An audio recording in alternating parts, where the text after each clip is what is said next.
Hey guys, it's your boy Rated Ed. God, it feels so weird to say that. I'm so used to saying Pokemon 1086. I've been saying that for like 10 years and now I rebranded everything and now I'm saying Rated Ed. Today, I'm going to be bringing a brand new top 5 video. For this one, I did one on consoles that I wish to own and consoles that I do own. But I wanted to give a little bit of love to the handheld consoles. The ones that have been holding it down like the Game Boy, DS, PSP, all that. Today, I'm going to be talking to you guys about the top 5 handheld consoles that I wish I owned. So coming at number 5, we got Game Boy Advance SP, but not just a regular old Game Boy Advance SP. I'm talking about the Pearl Pink Color Edition. The Game Boy Advance SP Pearl Pink Color was released in 2005, and the only distinct difference between the rest of the Game Boy Advance SP consoles, or I should say the Game Boy consoles, are that it has an improved backlit screen. This one, I don't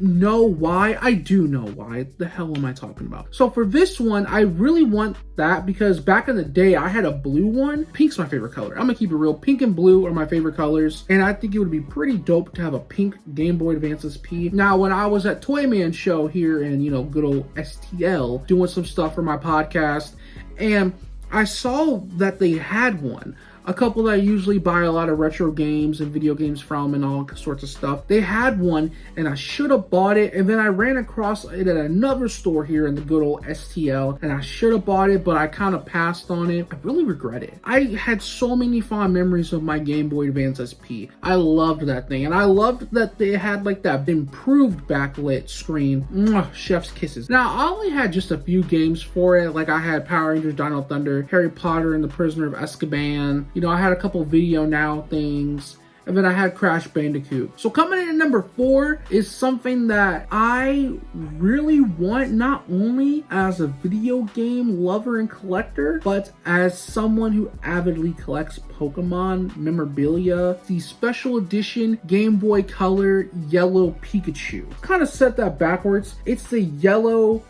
Pikachu edition Game Boy Color. The limited edition yellow Pikachu Game Boy Color was released on October 25th, 1999. This Game Boy Color features a pattern of Pikachu, Jigglypuff, and Togepi to the side and comes with the game Pokemon Yellow. This handheld console came in different colors based on your location. For an example, you could receive the blue one if you lived in Hong Kong, or the green one if you lived in Taiwan. Now, that one is really cool, not only because it's Pokemon related, but the color scheme with the blue and the yellow, and you got Pikachu, and you got some other Pokemon on there too, like Jigglypuff, and I forgot the other one, but I'm pretty sure I said it somewhere earlier in the video. But overall, it's such a cool looking Game Boy. My homeboy who I do the podcast with, he has one, and I always thought it was so cool. And man, whenever we go to conventions and we put it on display, somebody is always trying to buy it off him. No one makes an offer, but someone's always trying to ask how much they want for it. But if I owned it, I more than likely wouldn't play it. I would just keep it for display purposes. Well, why would you buy a Game Boy Color if you're not gonna sit there and actually play the game? I'm gonna be real, I don't want the Game Boy Color as something to just sit there and play, because if that's the case, then what's the point of me getting the Game Boy Advance SP Pink Pearl Edition?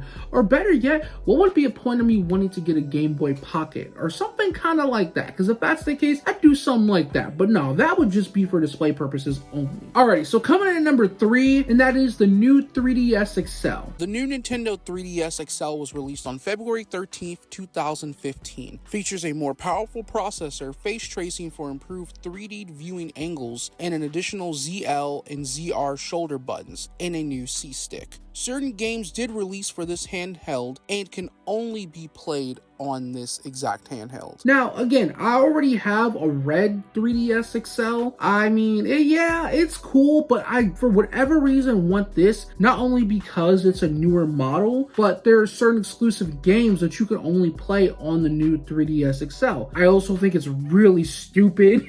Like, I mean, you can only, like, Majora's Mask that's on the 3DS, you can only play it on that new 3DS model, which I'm like, why? Because I really do want to get that game, but I have to buy a whole new handheld console just to play it. Now, if I was stacking bread like that, that wouldn't have been no problem.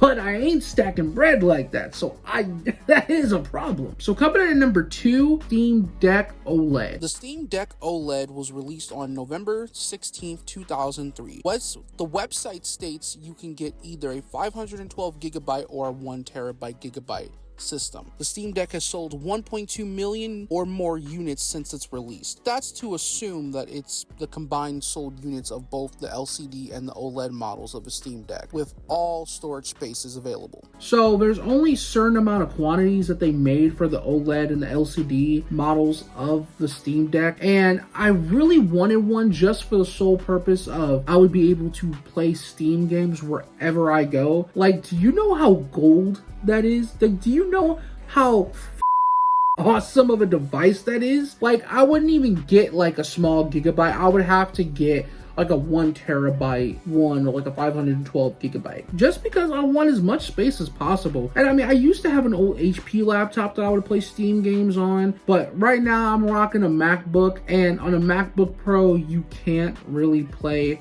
a lot of the fun Steam games that you want to play. I'm sure there are some fun Steam games, but my options are really, really limited on a MacBook. I just at some point would love to get my hands on a Steam Deck. There are some games I do own on console, but there are some games that you can really only play on Steam. And I think it'd be kind of cool to go around, you know, just like a Switch. You know, it's literally like a Switch, but for PC games, essentially. So coming in at number 1 is a handheld console that I have been wanting forever. I've asked for it a couple Christmases ago. Not recently. I say a couple like it's recent.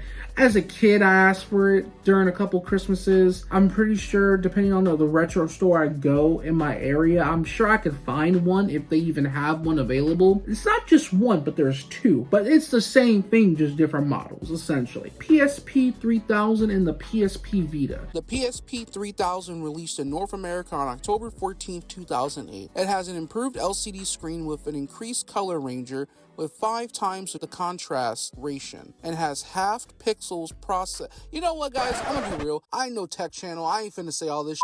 So just know that during its lifespan, it sold over 80 million units, and that is pretty much a nice console compared to the rest of the PSPs that released before it. The PSP Vita was released on February 22nd, 2012. The original model of the handheld includes a 5-inch LED multi-touch screen, 2 analog joysticks, and the front and shoulder button inputs. And of course, it supports Bluetooth, Wi-Fi, and optional 3G. Again, there is more things to it tech-wise than the PSP 3000, but like I mentioned, I'm not no tech channel, so I'm not going to sit here and read all this. If you want to look it up, go look it up yourself, because I ain't no tech channel, all right? I'm gonna keep it a buck with y'all. Towards the later years, Sony sold 16 million units, but I'm sure that number has changed as of now because the PSP Vita continues to sell or be sold in retro stores. Now, I don't even need to really go into detail about how amazing the PSP and the PSP Vita is. And I always thought the PSP was so cool. Now, I have played one, yes, and it's so much fun. Like, you got so many cool games on there. Like, you have some Uncharted games. There's a couple God of War games on there. There's the Daxter game, the one that is just Daxter from Jak and Daxter. I think Secret Agent Clank is on the PSP if it's not on the PS2. I could be wrong, it might be on the PS2, but I could have sworn it was on the PSP. There are so many titles for the PSP and the PSP Vita. Now, obviously, the PSP 3000, that before the Vita, was probably the most stable PSP I think that you could really get. And I don't know, I just like that one because, again, better software, better hard drive, and it was the newest model for the PSP at the time. And I know they even have movies on there that you can watch on the PSP. Now, obviously, I ain't gonna buy no damn movies, but just for some of those video games I had to miss out on playing because I never had one, will be really cool to go back and kind of get my hands on. Now, of course, with the God of War ones, you can get that on the God of War collection. They have those added on. And I think it's only 2 God of War games that were on the PSP. Now, I think out of all of them, that probably might be the first one I try and pick. Time will tell.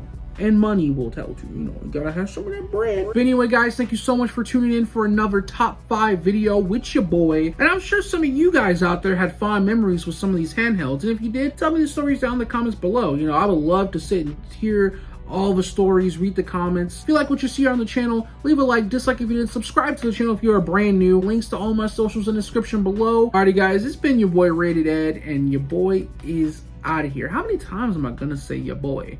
I'm pretty sure I said it 50 times. I'm prolonging this outro, so I'm just gonna be like, bye!